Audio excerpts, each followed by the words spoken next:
భారత్‌తో ఏమీ కాదు, భారత్‌లో ఏం చేసినా నడుస్తుంది అని అనుకుంటున్న దేశాలకు భారత్ ఇచ్చిన దెబ్బకి ఒక్కసారి ఆ దేశాలు షాక్ అయ్యాయని చెప్పొచ్చు.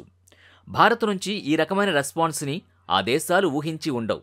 భారత్‌లో అగ్రికల్చర్ రిలేటెడ్ ప్రొడక్ట్స్ వాటిని చాలా క్వాలిటీతో మనం ఇతర దేశాలకు సప్లై చేస్తూ ఉన్నాం. కానీ అన్నీ మన దేశంలో మనం ప్రొడ్యూస్ చేయలేం కదా. అందుకే కొన్ని రకాల ధాన్యాలు కావచ్చు, ఫుడ్ ప్రాసెసింగ్ ప్రొడక్ట్స్ కోసం మనం శ్రీలంక, చైనా, బంగ్లాదేశ్ లాంటి దేశాల మీద మనం డిపెండ్ అవుతున్నాం. కానీ వాళ్ళు మాత్రం చాలా లో క్వాలిటీ ప్రొడక్ట్స్ని మనకి సప్లై చేస్తూ మన దగ్గర భారీగా డబ్బులు తీసుకుంటూ మనల్ని మోసం చేస్తున్న పరిస్థితి ఉంది. ఇక ఎంతగా చెప్పినా సరే ఇలానే చేస్తూ ఉండడంతో భారత్ ఇక చైనా, బంగ్లాదేశ్, టర్కీ లాంటి దేశాల మీద స్ట్రాంగ్ యాక్షన్కి దిగింది. మరి ఈ దేశాల మీద భారత్ ఎటువంటి యాక్షన్ తీసుకుంది అనే వివరాల్ని ఈ వీడియోలో తెలుసుకుందాం. మీరు కొత్తగా కనుక ఈ ఛానల్ని చూస్తున్నట్టయితే, మీరు ఇప్పటివరకు మన ఛానల్ని సబ్స్క్రైబ్ చేసుకున్నట్టయితే వెంటనే ఛానల్ని సబ్స్క్రైబ్ చేయండి. వెంటనే వీడియోని లైక్ చేసి షేర్ చేయండి. బెల్ ఐకాన్ని క్లిక్ చేయండి. భారత్ ఇతర దేశాలకి ఏ ప్రోడక్ట్ సప్లై చేసినా సరే చాలా క్వాలిటీగా ఇతర దేశాలకు ఎక్స్పోర్ట్ చేస్తూ ఉంటాం. అందుకే మన దగ్గర ప్రొడక్ట్స్ని ఎక్స్పోర్ట్ చేస్తున్న వాళ్లకు ఎటువంటి ప్రాబ్లం రాలేదు, మన పైన ఎటువంటి కంప్లైంట్స్ రాలేదు. కానీ మనకి ఫుడ్ ప్రాసెసింగ్ ప్రోడక్ట్స్ని సప్లై చేస్తున్న చైనా, బంగ్లాదేశ్, టర్కీ లాంటి దేశాలు మాత్రం చాలా లో క్వాలిటీ ఫుడ్ ప్రాసెసింగ్ ప్రొడక్ట్స్ని మనకు సప్లై చేస్తున్నాయి. అందుకే భారత్ ఈ చైనా, బంగ్లాదేశ్, టర్కీ లాంటి దేశాలు సప్లై చేస్తున్న ఫుడ్ ప్రొడక్ట్స్ని రిజెక్ట్ చేసి ఆ ప్రొడక్ట్స్ని తిరిగి పంపించింది. ఇది ఆయా దేశాలు అంత ఈజీగా మర్చిపోవు. ఎందుకంటే భారత్ నుంచి ఈ లెవెల్లో ఏకంగా ప్రొడక్ట్స్ని తిరిగి పంపించేలా డెసిషన్ ఎప్పుడూ తీసుకోలేదు. అయితే భారత్లో మనం ఫుడ్ ప్రొడక్ట్స్ అయిన కూరగాయలు, రైస్ని కావచ్చు, అరటిపండ్లు, ఇలా చాలా రకాల ఫుడ్ ప్రొడక్ట్స్ని మనం మన దేశానికి సరిపోయినాక ఇంకా మిగతా దేశాలకి పైసలకు బదులుగా మనకు కావాల్సిన ప్రొడక్ట్స్ని మనం తీసుకుని వాళ్లకు మన దగ్గరున్న ప్రొడక్ట్స్ని మనం వాళ్ళకి ఇస్తున్నాం. అంటే వస్తు మార్పిడి విధానం అన్నమాట. అయితే మన దేశంలో మనం అన్ని రకాలవి పండించలేం కదా. అందుకే మన దగ్గరున్న మెజారిటీ ఫ్రూట్స్ పండించగలుగుతున్న కొన్ని ఫ్రూట్స్ అంటే కివి, స్ట్రాబెర్రీ, బ్రోకలీ లాంటి ఫ్రూట్స్ మన దేశంలో మన దేశ అవసరాలకు తగ్గట్టు మనం పండించలేం కాబట్టి మనం ఇతర దేశాల మీద డిపెండ్ అవుతున్నాం. అంతేకాక దాల్చిన చెక్క, కుంకుమ పువ్వు, ఎడిబుల్ ఆయిల్, ఇలా కొన్ని వాటి మీద మనం వేరే దేశాల మీద డిపెండ్ కావాల్సి వస్తోంది. అయితే మనం ఇలా మన భారత్లో అందుబాటులో లేని ప్రొడక్ట్స్ని మనం మనకు దగ్గరగా ఉన్న దేశాల వద్దే అంటే చైనా, శ్రీలంక లాంటి దేశాల వద్దే కొంటున్నాం. ఎందుకంటే మనకు పొరుగు దేశాలే కాబట్టి అదేవిధంగా ట్రాన్స్పోర్టేషన్కి ఈజీ అవుతుంది. తద్వారా తక్కువ ధరకే మనకు ఆ ప్రొడక్ట్స్ అనేవి దొరుకుతాయి.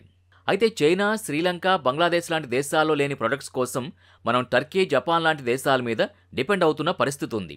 అయితే ఇక ఎలాగో భారత్ మన వద్దే కొంటోంది. అంతేకాక ఇతర దేశాల కంటే మనం కొద్దిగా తక్కువ ధరకే ఇస్తున్నామని చెప్పి మొత్తం లో క్వాలిటీ ప్రొడక్ట్స్ని మనకు సప్లై చేస్తూ భారత్ని మోసం చేస్తున్నాయి ఈ దేశాలు. మన దేశ ప్రజలు ఎక్కువగా ప్రాసెస్డ్ ఫుడ్స్ తినడానికి ఇష్టపడతారు. అలాగని చెప్పి ఎలాంటి క్వాలిటీ ప్రొడక్ట్స్ ఇచ్చినా మనం తీసుకోం కదా. మనకు ఫ్రీగా ఏమీ ఇవ్వట్లేదు కదా. మనం డబ్బిస్తేనే మనకు వాళ్ళు ప్రొడక్ట్స్ని సప్లై చేస్తున్నారు.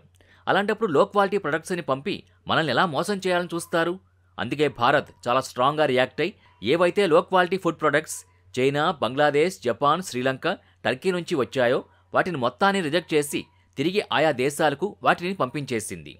దీంతో ఆయా దేశాలకు తీసుకెళ్లిన తిరిగొచ్చిన ఫుడ్ ప్రొడక్ట్స్ యొక్క ట్రాన్స్పోర్టేషన్ ఛార్జెస్ అన్నీ ఆయా దేశాలు భరించాల్సి వచ్చింది. అలా ఆయా దేశాలకు లాస్ అయిందని చెప్పొచ్చు.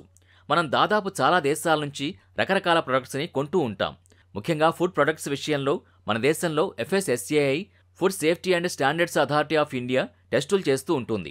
అయితే ఈ FSSAI చేసే టెస్టుల విషయంలో విదేశాల నుంచి వస్తున్న ఫుడ్ ప్రొడక్ట్స్ FSSAI ప్రమాణాల్ని పాటించడం లేదని కన్ఫర్మ్ అయిన తర్వాత ఈ విషయాన్ని ఇండియన్ గవర్నమెంట్కి రిపోర్ట్ రూపంలో ఇవ్వడంతో గవర్నమెంట్ వాటన్నింటినీ తిరిగి పంపించాలనే నిర్ణయాన్ని తీసుకున్న పరిస్థితి ఉంది. ఎందుకంటే లో క్వాలిటీ ప్రొడక్ట్స్ని కనుక మనం అలో చేస్తే వాటిని తిన్నవారికి రోగాలు రావడం, అనారోగ్యం ఖాయం. గత నెలలో శ్రీలంక నుంచి వచ్చిన దాల్చిన పూలని అవి క్వాలిటీగా లేకపోవడంతో తిరిగి పంపించేసింది. అంతేకాక జపాన్ నుంచి కొన్ని హెల్త్ సప్లిమెంట్స్ని కూడా తిరిగి వాపస్ పంపించింది. ఎందుకంటే ఏదైతే మనం లిస్టులో ఇచ్చామో అవి కాక వేరేవి పంపించడంతో వాటిని రిజెక్ట్ చేసి పంపించేసింది భారత్. అంతేకాక టర్కీ పంపించిన ఎక్స్పైర్డ్ అయిన ఫ్రూట్స్ని కూడా తిరిగి ఆ దేశానికి పంపించింది. ఇలా వేరే ఇతర ప్రొడక్ట్స్ని కూడా తిరిగి పంపించేసింది.